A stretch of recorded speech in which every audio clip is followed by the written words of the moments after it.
Hola, muy buen día para todos. Bienvenidos a este video. Mi nombre es Jennifer Carolina Marín. Yo soy estudiante de medicina de 10º semestre y hoy vamos a tener la oportunidad de hablar del abordaje inicial que se le debe dar al paciente quemado. Hay que tener en cuenta tres cosas antes de iniciar. Primero, este es un motivo de consulta que cada día va ascendiendo. Segundo, los pacientes que llegan con este tipo de lesiones en la piel, hay que tener un adecuado conocimiento para dar un adecuado tratamiento. ¿Por qué? Porque son situaciones difíciles, ¿sí? Son situaciones que en muchas ocasiones puede avanzar a la gravedad. Y tercero, a pesar de los avances científicos, es el médico general el encargado de hacer un abordaje inicial a este tipo de pacientes en el servicio de urgencias. Bien, como vemos en esta parte hay que tener en cuenta primero esta clasificación. ¿Para qué? Para saber cuáles son los agentes que me pueden producir quemaduras en los pacientes. Pueden ser entonces, primero, agentes físicos, como por ejemplo un líquido hirviendo, los elementos incandescentes, el fuego, algunos combustibles, la pólvora y la electricidad. Esos son los que hacen parte de los agentes físicos. Si hablamos de los químicos, entonces serían los ácidos y los álcalis. Y los biológicos ya son quemaduras, por ejemplo, por medusas o por batracios, que son los anfibios, o por algunas resinas vegetales. Según Jackson, el área de la quemadura tiene tres zonas que nosotros debemos diferenciar. Primero, la zona de coagulación, que es esa área central de la quemadura donde hay una zona de necrosis celular. Segundo, está la zona de éstasis. Esta zona se caracteriza por un tejido isquémico que rodea esa zona de coagulación, la que anteriormente nombré. Entonces está la zona de coagulación y alrededor se va a encontrar la zona de éstasis, donde hay isquemia y también se caracteriza porque se genera allí una vasoconstricción y si no se da un abordaje rápido a este paciente, entonces este tejido también se va a necrosar en las siguientes 24 a 48 horas. Tercero está la zona de hiperemia. Ese es el área más extensa, pero la menos expuesta al calor. Entonces es esa zona que es de color rojo o rosado que rodea la quemadura y allí se va a presentar ya una vasodilatación y también una inflamación. Bueno, las quemaduras según la profundidad se clasifican en quemaduras de primer grado, de segundo grado o de tercer grado. Las quemaduras de primer grado son las quemaduras más superficiales donde se va a comprometer únicamente la epidermis, no va a haber ningún tipo de afectación a la membrana basal y suelen no dejar ningún tipo de cicatriz. Por ejemplo, ¿cuál es un ejemplo de una quemadura de primer grado? La quemadura solar. Entonces en este caso va a haber un eritema, un color rosado, un color rojo intenso, eso es dependiendo del color de la piel de la persona también. También deja la piel seca y sensible, pero a los 5 o 7 días ya va a haber una descamación de esas zonas lesionadas, quedando la partecita de la piel como muy fina o muy delgada, pero en sí no va a dejar un tipo de cicatrización. Ya las quemaduras de segundo grado van a afectar la membrana basal, incluso la pueden sobrepasar y comprometer la unión entre la dermis y la epidermis. Entonces allí en esta zona se va a acumular un líquido rico en proteínas que lo que hace es aumentar la permeabilidad capilar y ocasionar la salida de líquido. Y esto se caracteriza ya a la vista por las flictenas o las llamadas ampollas. Entonces en las quemaduras de segundo grado aparecen las ampollas en los pacientes. Estas ampollas pueden estar íntegras o pueden estar rotas. En caso de que estén rotas, pues vamos a ver un tejido que está húmedo y el paciente en ese lugar va a presentar muchísimo más dolor. ¿Y por qué? Porque las terminaciones nerviosas en ese caso van a estar expuestas. Las quemaduras de segundo grado, a su vez, se subdividen en superficiales o profundas. Entonces, yo puedo tener un paciente con una quemadura de segundo grado superficial o un paciente con una quemadura de segundo grado profunda. ¿Cuáles son las características de cada una o cómo las diferencio? Entonces, las quemaduras superficiales solamente se van a extender hasta la dermis papilar, en cambio las profundas van hasta la dermis reticular. Entonces es, como su palabra lo indica, una capa más profunda. En las superficiales, cuando yo retiro la flictena o la ampolla, va a dejar una piel o un tejido de aspecto eritematoso, como algo rojo. Pero en el caso de las profundas, cuando yo retiro la flictena o la ampolla, va a dejar un tejido de color blanco amarillento con unos tejidos desvitalizados. O a veces se puede, al retirar la flictena, dejar un tejido de granulación, que es ese rojo brillante sangrante. Las superficiales van a respetar los anexos térmicos, es decir, no van a afectar ni las glándulas sebáceas, ni las glándulas sudoríparas, ni los folículos pilosos, a diferencia de la profunda, que la profunda sí suele afectar estos anexos térmicos.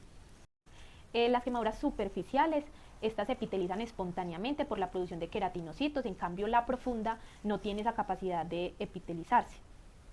En ocasiones las superficiales pueden dejar una cicatriz, de pronto un área hiperpigmentada o hipopigmentada. En cambio la profunda siempre va a producir una cicatrización en forma de retracción, o a veces suelen necesitar estos pacientes alguna cobertura quirúrgica como un injerto u otros. Entonces estas son las características que diferencian una superficial de una profunda. Recordemos que estamos hablando de la subdivisión de las quemaduras de segundo grado. Bueno, ya las quemaduras de tercer grado son las más profundas y sobrepasan la dermis, incluso se puede extender hasta por debajo del panículo adiposo subcutáneo, va a presentar ya una necrosis de coagulación de todos los elementos de la piel, no solamente de una capa, sino de todos los elementos de la piel. Tiene una escara que no presenta ningún tipo de sensibilidad porque las terminaciones nerviosas en esa área pues están lesionadas. El paciente puede tener una piel seca de color blanco intenso o una piel café incluso negra. También puede presentar o no flictenas, entonces eso es una característica importante. No siempre hay flictenas, pero también las pueden haber. Se puede observar vasos trombosados, la dermis es rígida y se pierde la elasticidad de esta capa, y al retirar la escara puede quedar expuesto tendones o puede quedar expuestos músculos y se produce el tejido de granulación. Entonces esto nos indica que es una lesión profunda. Algunos textos, algunas bibliografías hablan de quemaduras de cuarto grado, que ya son quemaduras que se extienden hasta los músculos o hasta los tendones. Bueno, para yo calcular la extensión de la quemadura, esto tiene que ver con el porcentaje de la superficie comprometida o quemada, y también nos va a ayudar sobre los cambios sistémicos que puede presentar el paciente e incluso la mortalidad. Entonces, ¿cuáles son los métodos para calcular la superficie corporal? En este caso, hay unas tablas que nos ayudan muchísimo a esto. Entonces, por ejemplo, aquí tenemos la regla de 3 de Tennyson y Pulaski, que asigna a cada área un múltiplo de 9. Entonces, la cabeza sería, si el paciente se quemó toda la cabeza, sería 9%, si se quemó el miembro superior sería 9%, si se quemó el tronco sería un 36%, si se quemó un miembro inferior, entonces sería 18%, o si se quemó el periné, sería un 1%. Esos son los valores por ambos lados, ¿sí? Porque el paciente puede quemar por delante o por detrás, ¿cierto? Anterior o posterior. Ya para los casos pediátricos, entonces en un niño, el área de extensión la vamos a calcular según esta tabla que vemos acá en este lado. Es muy clara, ¿cierto? Entonces, si el paciente se quema el tronco anterior, en ese caso, ¿cuál sería el área de extensión? Entonces, sería 13%. Esta es otra tabla que ya va en edades.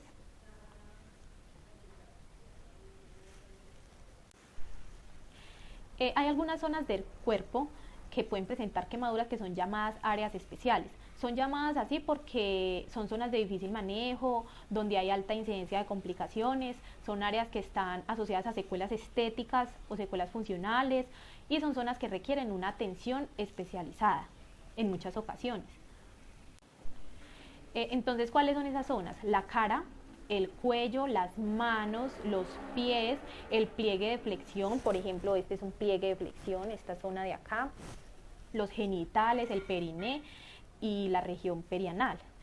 Un ejemplo de secuela funcional es una quemadura en los dedos, por ejemplo. El paciente, si tiene una quemadura en los dedos, suele presentar una secuela funcional. De pronto ya no puede abrir los dedos como antes los abría, y así. Ese sería un ejemplo. Bien, ya vamos a iniciar a hablar del manejo de los líquidos para la reanimación inicial en estos pacientes.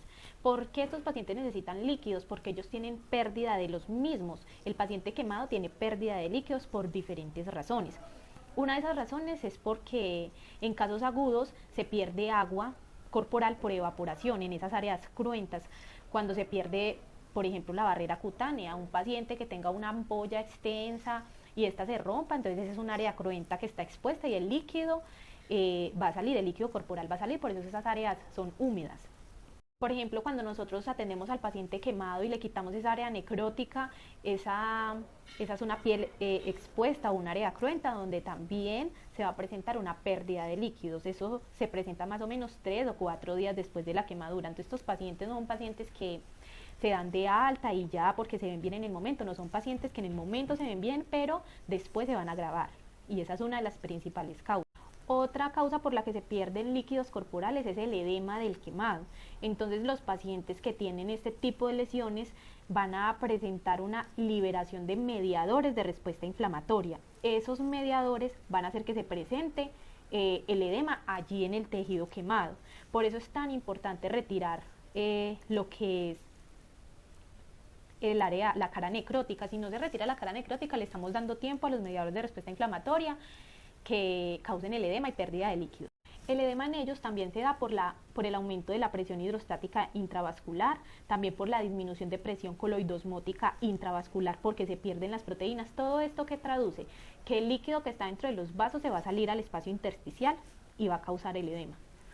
Entre más extenso sea la quemadura, por ejemplo en quemaduras mayores de 25% de extensión, se da un edema en estos pacientes generalizado. Entonces eso es de atención rápida. Entonces el edema en ellos va a iniciar a los 10 minutos después de que se quemaron. El pico del edema va a ser a las 8 horas y se resuelve después de 24 horas, se comienza a resolver después de las 24 horas y se resuelve totalmente al 7º día después de la quemadura. Estos son datos importantes porque nosotros, por ejemplo, las primeras 8 horas manejamos una cantidad de líquidos diferente para este paciente, ¿sí me entiende? Entonces ahorita que vamos a ver la reposición hídrica, vamos a ver unas horas y esas horas van dependiendo a lo que les estoy. Bien, entonces la reanimación inicial en estos pacientes consiste en reemplazar el volumen intravascular que se está perdiendo por lo que anteriormente les dije. Entonces uno debe de reemplazar ese volumen intravascular con líquidos para mantener la perfusión y la oxigenación de los tejidos. Hay que tener en cuenta que tampoco se debe ir al extremo. ¿Por qué? Porque un reemplazo excesivo de los líquidos va a generar una sobrecarga cardiopulmonar en estos pacientes, genera una retención de líquidos en el intersticio de la quemadura y en el tejido sano que va a poner al paciente pues más mal de lo que está. Entonces se debe iniciar de forma temprana esta reanimación, de forma temprana antes de 2 horas de la quemadura. Lo ideal es que el paciente presente este tipo de lesiones y inmediatamente llegue al servicio de urgencias, pero muchas veces no es así. Entonces, en lo posible, en lo que esté en nuestras manos, iniciar la reanimación de forma temprana, que es antes de 2 horas, para disminuir la mortalidad en los pacientes, por ejemplo, pediátricos, o para disminuir la mortalidad en los pacientes que tienen quemaduras extensas. Para el reemplazo de líquidos hay unas fórmulas a las cuales nos debemos de sujetar, que es la fórmula de Parland. Para la reposición de líquidos en los adultos y para la reposición de líquidos en los niños, pues vamos a utilizar la fórmula de Galveston. En los adultos, el primer día, lo que vamos a reponer son 4 cc por kilogramo por el porcentaje de la quemadura, que ya nosotros escogimos la tabla para sacar el porcentaje, ¿cierto? Entonces nosotros ya sabemos el porcentaje de la quemadura, 10%, 9%, entonces 4 cc por ejemplo, 70 kilogramos que pesa el paciente por el porcentaje de la quemadura, y ese va a ser la reposición que le vamos a dar en el primer día. En el segundo día ya son 3 cc, igual, por kilogramo, por porcentaje de quemadura. Y el tercer día ya disminuye a 2 cc por kilogramo por porcentaje de quemadura. Ya en los niños, como les dije, utilizamos una tabla diferente donde vamos a necesitar la superficie corporal quemada. Para ello hay unas fórmulas para nosotros calcular la superficie corporal quemada, que en este video pues no se las he mencionado, ya vamos a mirar un poco. Y porque en los niños necesitamos esta información, porque los niños requieren más como reposición de volumen, sin necesidad de llegar al otro extremo, como ya lo expliqué. Entonces todo debe ser como muy medido. Vemos aquí en la tabla, el primer día la reposición son 5000 cc por metro cuadrado de superficie corporal quemada, más 2000 cc por metro cuadrado de superficie corporal total. ¿Sí? Entonces usan las dos superficies, la superficie corporal quemada y la superficie corporal total.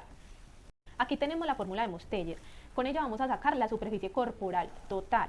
Entonces aquí tenemos lo que nos pide, que es el peso en kilogramos, la talla en centímetros. Esto lo dividimos en 3600, sacando lo que es la raíz cuadrada. Y también vemos la fórmula para sacar la superficie corporal quemada. Entonces para esto necesitamos la superficie corporal total, o sea, lo que nos dio la anterior fórmula, el resultado, lo multiplicamos por el porcentaje de la quemadura y esto a su vez lo dividimos en 100. Y esa va a ser la superficie corporal quemada.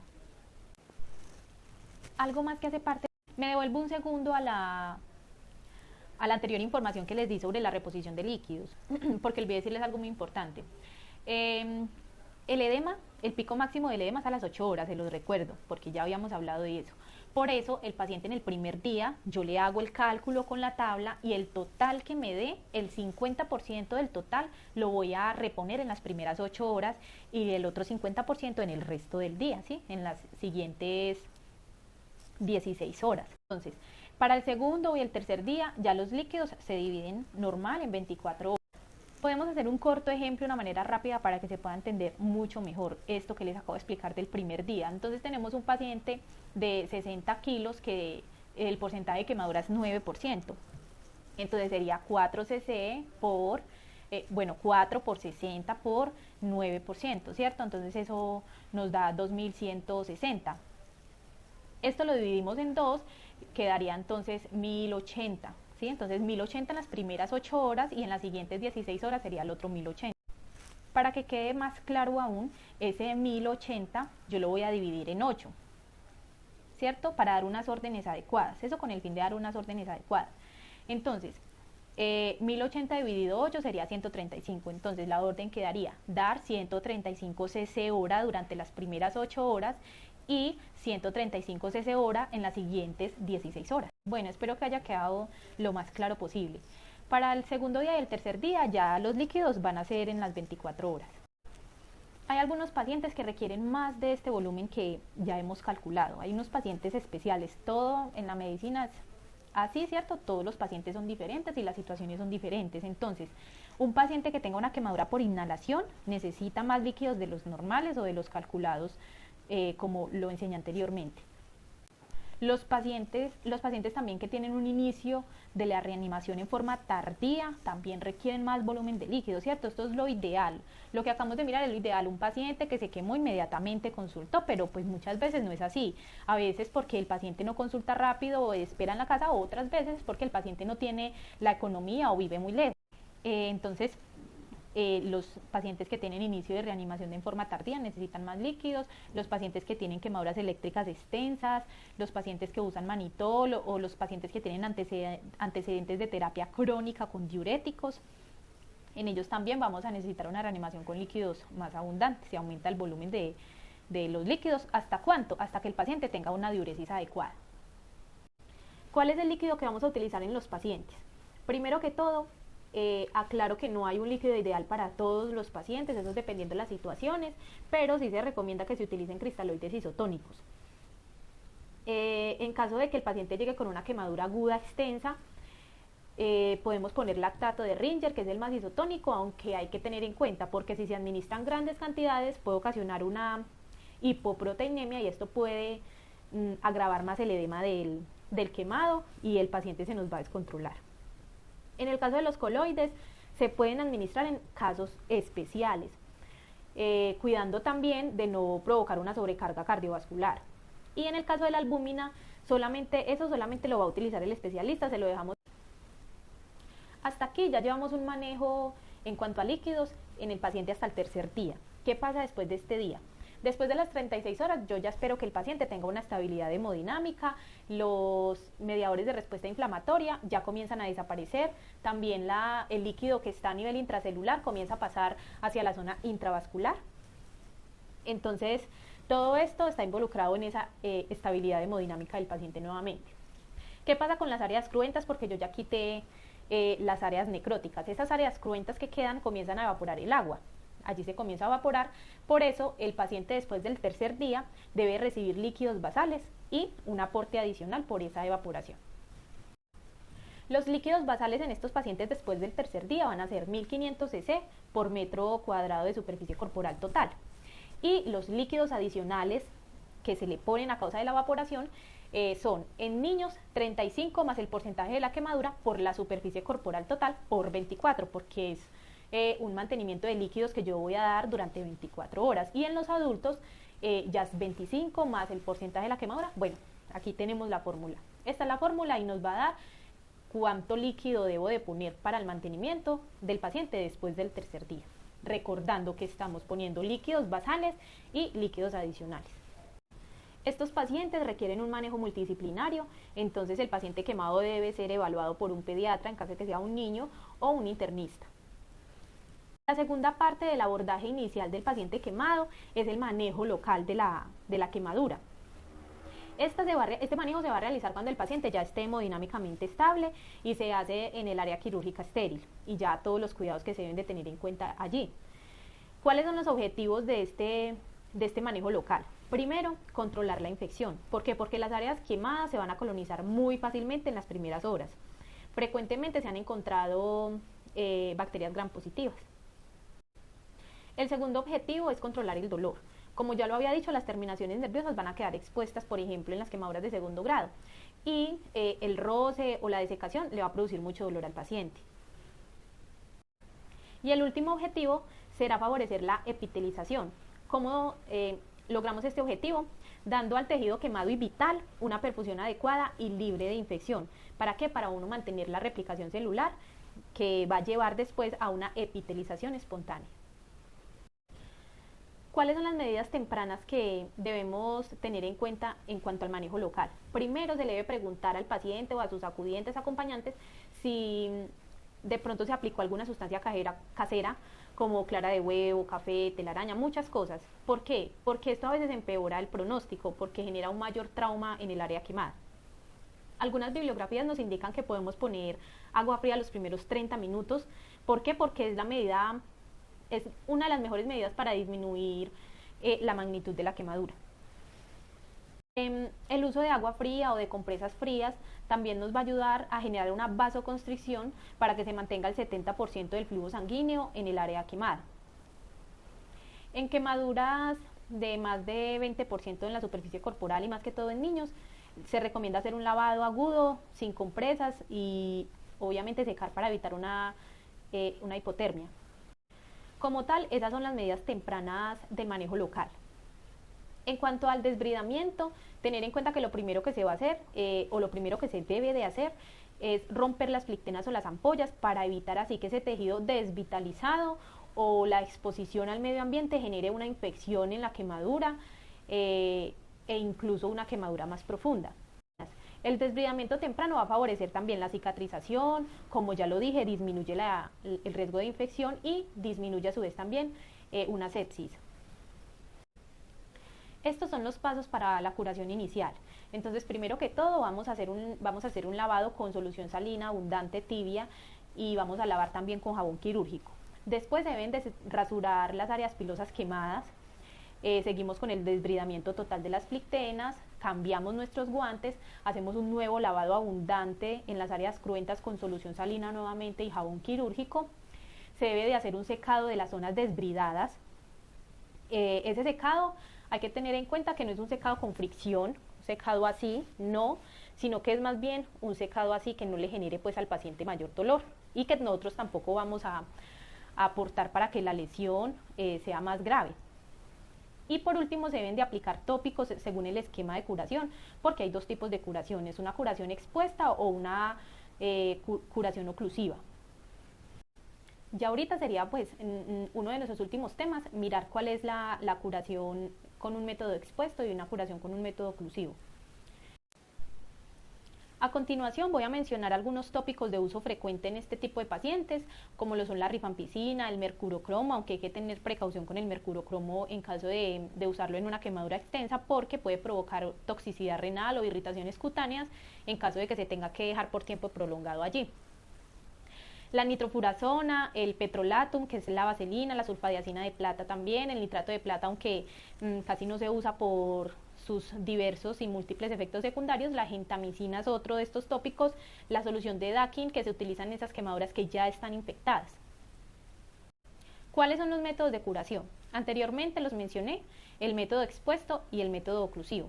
El método expuesto es dejar descubierta el área quemada para permitir pues la observación y el seguimiento de del médico con el paciente. Este método puede resultar más doloroso, no se recomienda en caso de quemaduras extensas porque el tejido va a causar la evaporación. Entonces en quemaduras extensas pues no se recomienda, no se usa. También estos pacientes tienen riesgo de presentar una hipotermia. Entonces el método expuesto se usa más que todo en las quemaduras de segundo grado en cara o en aquellas que tienen comprometido menos del 5% del cuerpo. Este va a requerir una limpieza diaria con solución salina. Es preferible usar tópicos. ¿Para qué? Para el control de la infección. Los más usados en este caso son la rifampicina o el mercurocromo. Se va a aplicar entonces cada 6 horas por 5 a 6 días hasta que la escara o la costra ya esté seca. Y al 7º día suele caerse sola. En cuanto a quemaduras ya profundas y que optemos por hacer un método de curación expuesto, entonces en esas quemaduras profundas hay que tener en cuenta que cuando se caiga la costra puede dejar un tejido de granulación que posteriormente puede requerir una cobertura quirúrgica.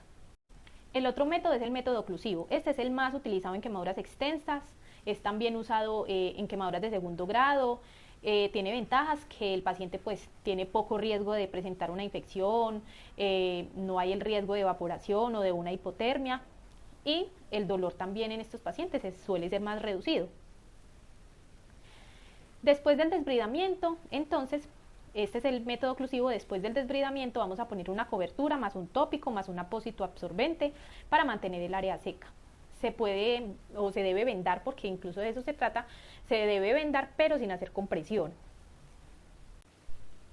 Entonces se va a dejar cubierta el área quemada por 5 días y después se hace ya la segunda curación y después ya se hacen curaciones día de por medio. ¿Hasta cuándo? Hasta que se epitelice completamente o hasta que presente ya un tejido de granulación que requiera una cobertura quirúrgica. Hay un tercer método que es el método triconjugado o escarificación de Grove. ¿De qué se trata esto? Se trata como de formar una costra usando o aplicando en las primeras 8 horas antes del desbridamiento mercurocromo al 2%, más ácido tánico al 5%, más nitrato de plata al 10%. La aplicación de estos componentes se hace de forma individual, es decir, primero se pone, por ejemplo, el mercurocromo al 2% y se seca con un secador por 10 minutos. Después se pone el ácido tánico al 5% y se seca con secador por 10 minutos. Lo mismo el nitrato de plata, por 10 minutos se seca con el secador. Al final de esto se va a obtener una costra negro, como de color negro verdoso, y una costra muy rígida. Esta es de una sola aplicación y a los 7 días pues ya se elimina la costra en estos pacientes. ¿En quiénes es más utilizado este método? En los pacientes que tienen áreas quemadas como en el periné o los pacientes que se queman el periné. Hay algunos pacientes y situaciones que van a requerir que el médico ponga una dosis de antibiótico profiláctico. ¿Quiénes son? Esos pacientes con un ingreso tardío y que vienen con una quemadura incluso ya infectada, con una secreción purulenta, o con un impético, con una celulitis, entonces en ese caso se debe poner dosis de antibiótico profiláctico porque la sepsis en estos pacientes es la primera causa de muerte. ¿En quién más? En los pacientes que tienen quemaduras en perineo o en región perianal. ¿Cuáles son los antibióticos que podemos utilizar? Oxacilina más amifacina, mínimo durante 7 días y pedir el cultivo.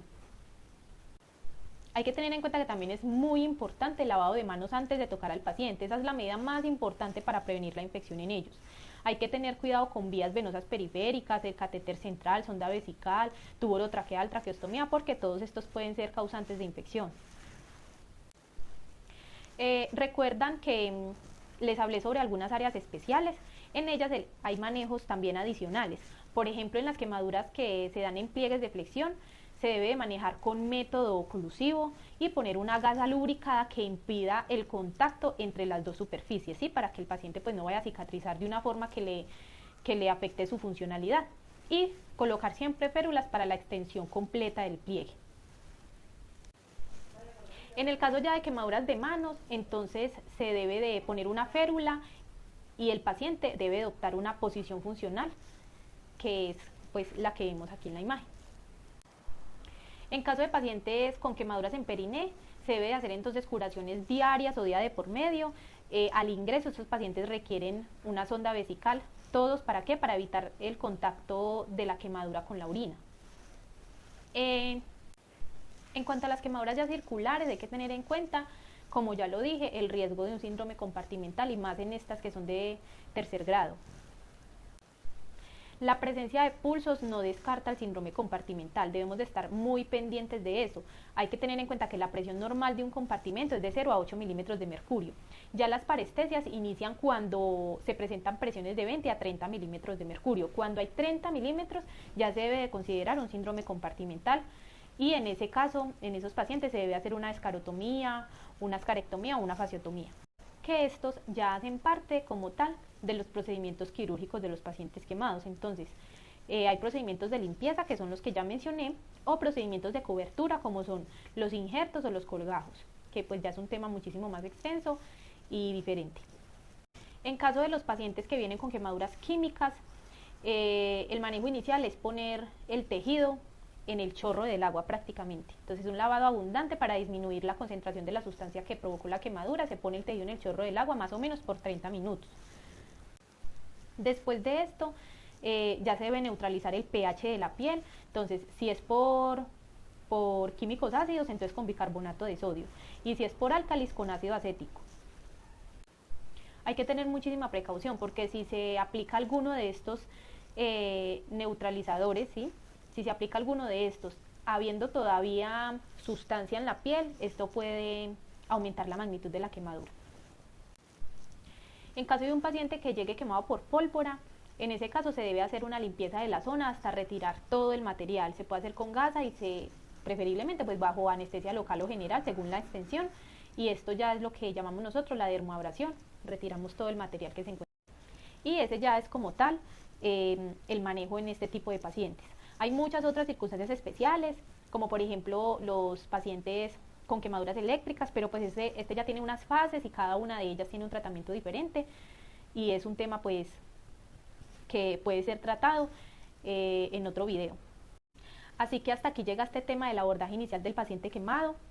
De cada uno de los puntos se puede obtener información adicional, se puede complementar, incluso hay algunas recomendaciones que hoy están y mañana pues ya no se recomiendan. Así es en la medicina, hay cosas que hoy están indicadas y mañana pueden estar contraindicadas. Entonces, aún así espero que les haya sido de mucha utilidad este video, que hayan podido entender con mucha facilidad. Les agradezco su atención, muchos éxitos y que estén muy bien.